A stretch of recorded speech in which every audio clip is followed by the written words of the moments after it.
Hello' everyone, কি খবৰ আপোনালোকৰ? আশা কৰোঁ আপোনালোক সকলো ভালে আছে। আপোনালোকৰ যদি কেতিয়াবা মনবোৰ খেলি মেলি লাগি থাকে, একো ভাল নালাগে, তেতিয়া কি কৰে বাৰু?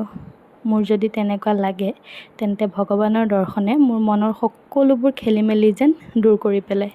আপোনালোকৰো তেনেকুৱা হয়নে বাৰু? কেতিয়াবা কিছুমান সমস্যাৰ সমাধান বিচাৰি নাপালে আমি ভগৱানৰ ওচৰলৈকে যাওঁ।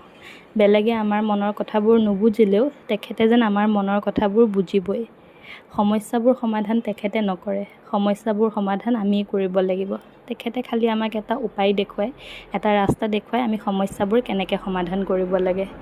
ওচৰৰে হনুমান মন্দিৰত আহি চাকি জ্বলাই ভগৱানৰ ওচৰত মনৰ কথাবোৰ প্ৰকাশ কৰিলোঁ আৰু প্ৰাৰ্থনা কৰিলোঁ ভগৱানে যেন সকলোকে ভালে ৰাখক, সকলোকে কুশলে ৰাখক, নীলৰ মনৰ কামনাবোৰ পূৰণ হওক, তাৰে প্ৰাৰ্থনা কৰিলোঁ আৰু সেৱা ল'লোঁ। আৰতিলৈকে থাকিব নোৱাৰি